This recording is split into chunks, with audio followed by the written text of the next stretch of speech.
Hello friend, मैं हूं कृष्णा। स्वागत है आप लोग का हमारे आइडियल क्लासेस में। तो कल हम लोग क्या देख रहे थे? कल देख रहे थे F बराबर जो R/2 होता है उसको सिद्ध किए थे, यानी कि फोकस दूरी जो होता है वक्र त्रिज्या की आधा होती है। उसको हम लोग क्या किए थे? सिद्ध किए थे अवतल दर्पण और उत्तल दर्पण दोनों में।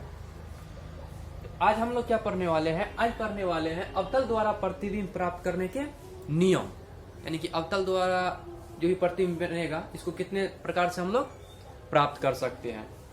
तो इसका पहला नियम क्या कहता है? इसका पहला नियम कहता है अवतल दर्पण के प्रधान अक्ष के समांतर, अवतल दर्पण के प्रधान अक्ष के समांतर आती प्रकाश की किरणें परावर्तन के बाद फोकस यानी कि एफ से होकर गुजरती है।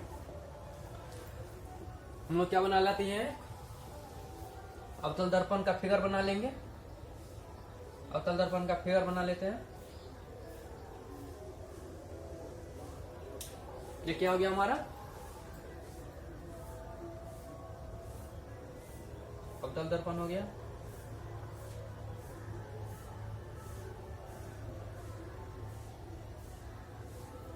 ठीक,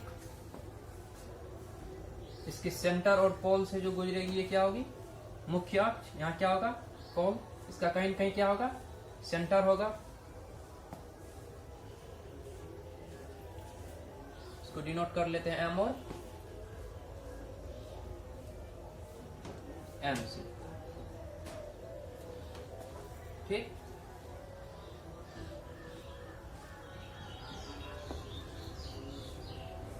ये क्या हो गया? दर्पण का सेंटर हो गया, यानी कि वक्र का केंद्र हो गया। ये क्या है? ध्रुव है। एम और एन हम क्या मान लिए? एक दर्पण मान लिए। कौन सा दर्पण मान लिए? अवतल दर्पण मान लिए। अब इसका पहला नियम क्या कहता है? पहला नियम कहता है कि अवतल दर्पण के प्रधान अक्ष के समांतर, प्रधान अक्ष के समांतर। ये क्या है? प्रधान अक्ष एक्स और एक्स डैश, एक्स और एक्स डैश क्या हमारा? दर्पण का प्रधान अक्ष। अब इसके समांतर आने वाली प्रकाश की किरणें, इसके समांतर आने वाली प्रकाश की किरणें परावर्तन के बाद, परावर्तन के बाद कहां से गुजरेगी? फोकस से। इस पे परावर्तन के बाद इससे हम लोग क्या करते हैं? इसे सी से क्या डालते हैं?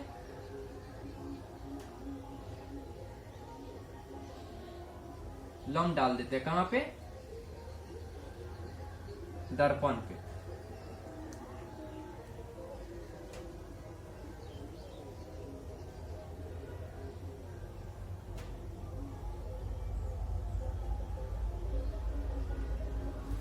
सी से क्या डाल दिए? दर्पण पे लंब डाल दिए। ये क्या है? इसको ए मान लेते हैं। इस पॉइंट को क्या मान लिए?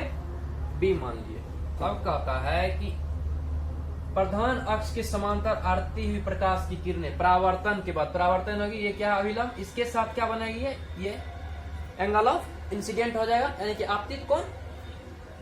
इस और इसके बराबर ही कोण बना करके क्या होगी? परावर्तित होगी अभिलंब के साथ। ये कोण जो यहां से होगी, ये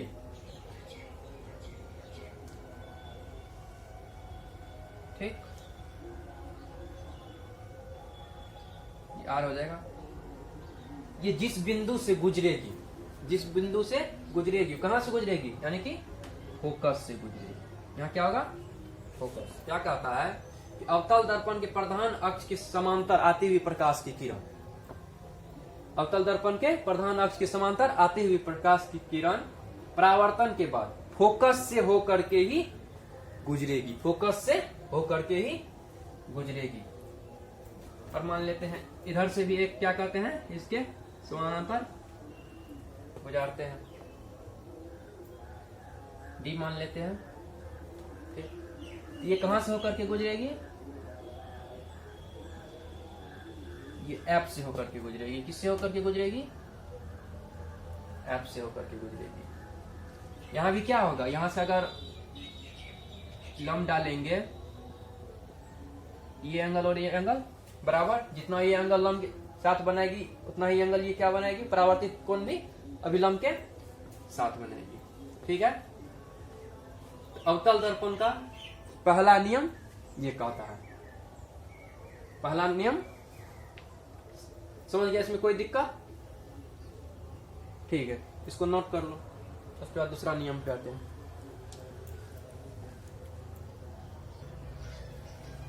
दूसरा नियम क्या कहता है? दूसरा नियम कहता है अवतल दर्पण के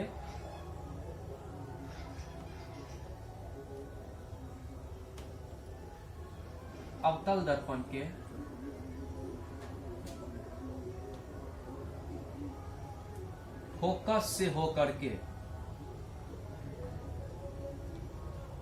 से होकर गुजरने वाली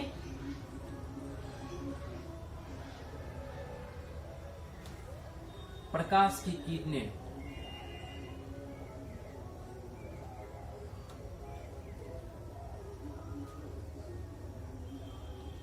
परावर्तन के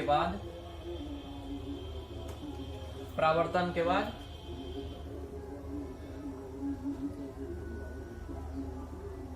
मुख्य अक्ष के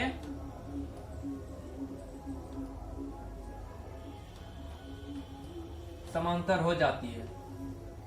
पहला नियम का सीधा अपोजिट। पहला नियम का ये क्या हो गया? सीधा अपोजिट हो गया। वहां क्या आ रहा था कि फोकस से प्रकाश की किरण आ रही थी, तो परावर्तन यानी कि मुख्य अक्ष के समांतर जब आ रही थी प्रकाश की किरण, तो क्या हो रहा था? फोकस परावर्तन के बाद फोकस से होकर गुजर रही थी। और यहां क्या होगा? अगर फोकस से प्रकाश की किरण आएगी तो परावर्तन के बाद क्या होगा? मुख्य अक्ष के समांतर हो जाएगी। इसको फिगर से समझते हैं। क्या करते हैं? अवतल दर्पण ड्रॉ कर लिए।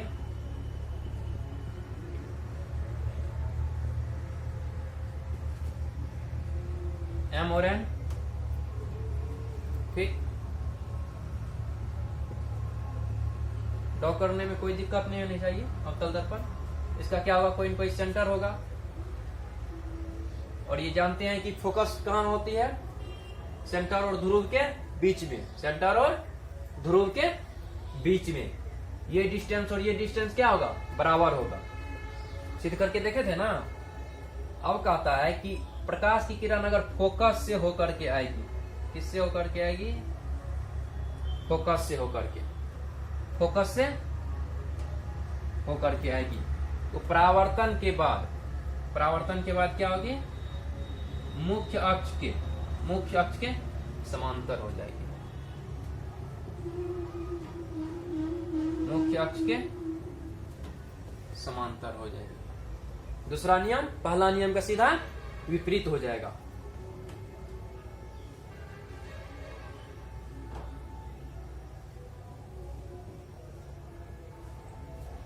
ये क्या डाल दिए? इस पे अभिलंब डाल दिए। क्या डाल दिए? अभिलंब क्यों डाल देते हैं? ताकि ये पता चले कि ये क्या है? आपतन कोण और परावर्तन कोण बराबर दिखाने के लिए। क्या है?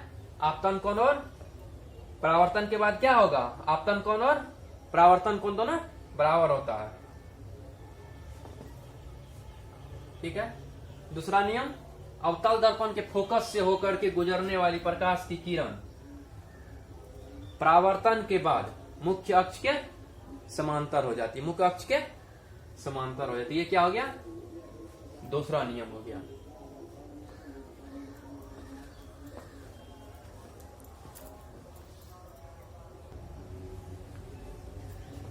तीसरा नियम इसका क्या कहता है? तीसरा नियम कहता है अवतल दर्पण का,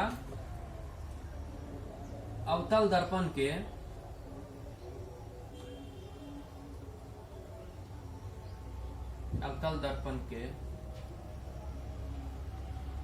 वक्रता केंद्र से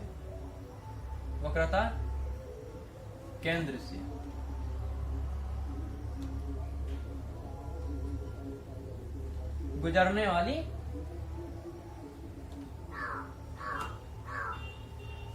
प्रकाश की किरणें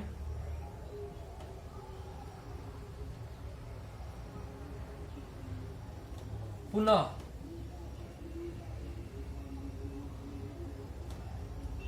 परावर्तित होकर क्या होगा? पुनः अवतल दर्पण के वक्रता केंद्र से गुजरने वाली प्रकाश की किरणें पुनः परावर्तित होकर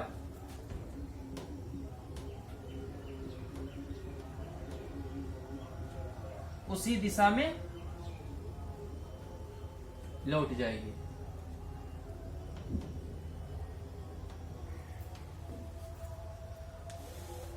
कहता है अवतल दर्पण के वक्रता केंद्र से गुजरने वाली प्रकाश की किरणें, मतलब जो भी किरण कहां से जाएगी, वक्रता केंद्र से, वो पुनः परावर्तित होकर के क्या होगी, उसी रास्ते से यानी कि उसी दिशा में पुनः लौट जाएगी। इसको क्या इमेज से समझते हैं?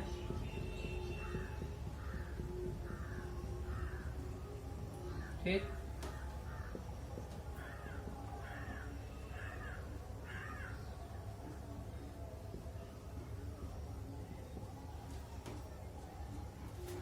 ठीक है।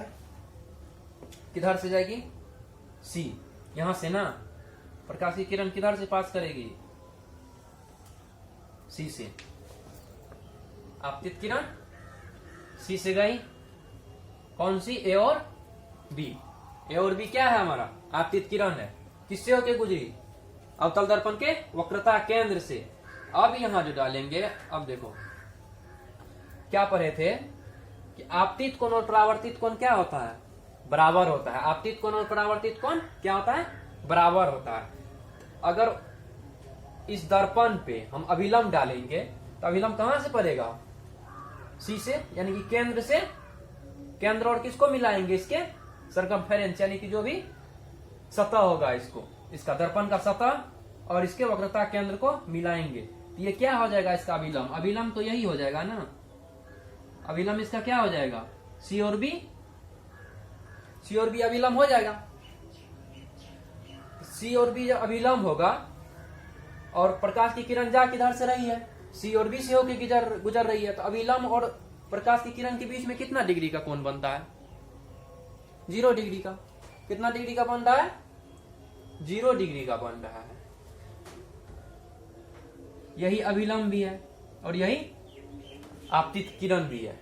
तो इसी के साथ कोण बनाएगी तो इस पे इसका कोण कितना बनेगा? 0 डिग्री का। कितना बनेगा? 0 डिग्री का। 0 डिग्री का कोण बनेगा तो आपतित कोण के बराबर परावर्तित कोण होगी, तो परावर्तित कोण भी कितना हो जाएगा? 0 डिग्री। मतलब ये यहां से ही पुनः वापस लौट जाएगी। ये जिस रास्ते से आएगी, जिस दिशा से आएगी, उसी दिशा से पुनः लौट जाएगी।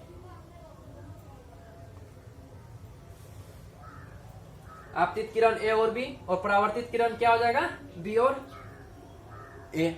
सी से जाएगी और पुनः फिर सी से वापस लौट जाएगी।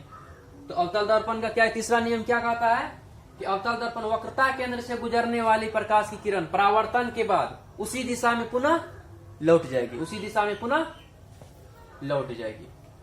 ठीक है, नोट कर लो।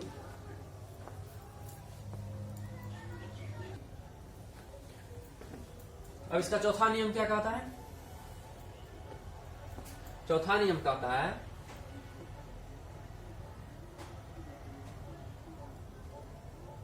अवतल दर्पण में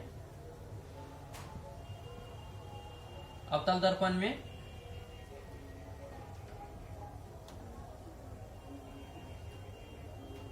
अवतल दर्पण के ध्रुव पर पड़ने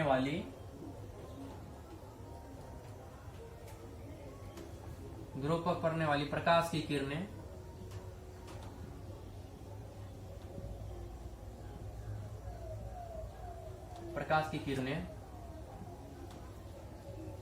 मुख्य अक्ष के साथ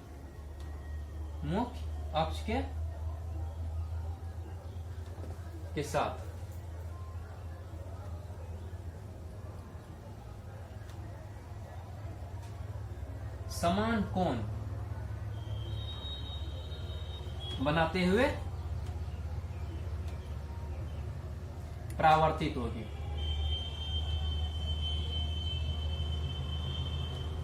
हमारा चौथा नियम क्या कहता है कि अवतल दर्पण में यानी कि ध्रुव पे जो भी प्रकाश की किरण कहां पड़ेगी?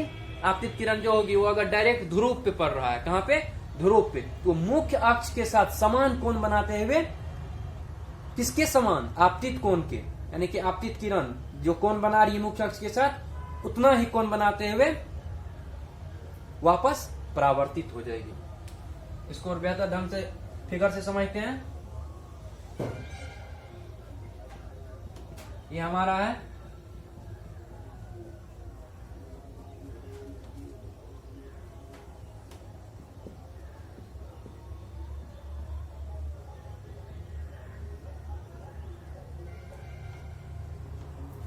ठीक।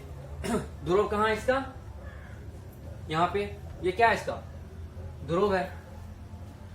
अब डायरेक्ट कहाँ पड़ रहा है हमारी आपतित किरण? कहाँ जा रही है? डायरेक्ट ध्रुव पे जा रही है। ए और पी क्या हो गया? आपतित किरण कहाँ जा रही है? ध्रुव पे। अब देखो इस पे जो हम अभिलंब डालेंगे, अभिलंब क्या होगा? अभिलंब कहां से डालेंगे? सी से। कहां से डालेंगे अभिलंब? सी से। सी से एक सीधी रेखा कौन है? सीपी। मुख्य अक्ष क्या होता है? सेंटर और पोल से गुजरने वाली सीधी रेखा। पोल, ध्रुव और सेंटर से गुजरने वाली सीधी रेखा क्या होती है? मुख्य अक्ष। ये क्या हमारा मुख्य अक्ष है? ये यहां से सीधी गुजर रही है। ये सीधी गुजर रही, इसका मतलब क्या है? ये अभिलंब है। किस पे? दर्पण पे। किस पॉइंट पे? पी पॉइंट, पी पे, यानी कि ध्रुव पे। ये क्या है? अभिलंब है। अभिलंब कहने का मतलब अभिलंब के साथ आपतित किरण जो कोण बनाएगी वो क्या हो जाएगा? आपतित कोण। और हम क्या जानते हैं परावर्तन के नियम से कि आपतित कोण बराबर क्या होता है? परावर्तित कोण। आपतित कोण बराबर परावर्तित कोण। तो आपतित कोण इसके साथ ये बनाया, परावर्तित कोण क्या हो जाएगा? समान कोण बनाएगा ना। समान कोण बनाते हुए पुनः वापस हो जाएगा। यहाँ अभिलंब का काम कौन कर रहा है? हमारा मुख्य अक्ष क्या कर रहा है? अभिलंब का काम कर रहा है। तो मुख्य अक्ष के साथ जितना कोण बनाते हुए आपतित कोण ध्रुव पे पड़ेगी, उतनी ही कोण बनाते हुए क्या होगी? पुनः परावर्तित हो जाएगी। ये हमारा चौथा नियम यही कहता है कि अवतल दर्पण पर आपतित कोण मुख्य अक्ष के साथ जिस कोण पे जितना कोण मुख्य अक्ष के साथ बनाते हुए आपतित किरण हमारे ध्रुव पे आएगी, उसी उतना ही कोण बनाते हुए क्या होगी? पुनः परावर्तित हो जाएगी। किसके साथ? मुख्य अक्ष के साथ। समान कोण बनाते हुए परावर्तित हो जाएगी। ये था हमारा क्या? अवतल दर्पण द्वारा प्रतिबिंब प्राप्त करने के नियम, यानी कि कितने प्रकार से हम लोग क्या कर सकते हैं? अवतल दर्पण में प्रतिबिंब प्राप्त कर सकते हैं। अब इसी चारों नियम का हम लोग उपयोग करके क्या करेंगे? इसी चारों नियम का उपयोग करके विभिन्न विभिन्न जगह पे हम लोग वस्तु को रखेंगे। किसके सामने? दर्पण के सामने। और देखेंगे कि उसका प्रतिबिंब कहाँ बनता है। कहाँ रखेंगे तो दर्पण के सामने बनेगा, और किस स्थिति में रखेंगे तो दर्पण के पीछे बनेगा। काल्पनिक बनेगा या वास्तविक बनेगा, सीधा बनेगा, उल्टा बनेगा, उसके प्रतिबिंब का क्या होगा? कैरेक्टरिस्टिक क्या होगा? ये सारा चीज हम लोग क्या देखेंगे? नेक्स्ट क्लास में देखेंगे। तो यहां तक किसी को कोई दिक्कत नहीं होनी चाहिए। चारों नियम हम लोग पढ़ लिए। अगर आप लोग हमारे चैनल पे यानी कि यूट्यूब पे पढ़ रहे हैं और ऑनलाइन पढ़ रहे हैं तो हमारे चैनल को सबसे पहले सब्सक्राइब कीजिए और बेल आइकन को जरूर दबाएं, ताकि जो भी हम नया वीडियो अपलोड करेंगे तो सबसे पहले आप तक पहुंचे। और इसी अच्छी बात के साथ आज का हम लोग क्या करेंगे? सेशन को खत्म करते हैं। Thank you.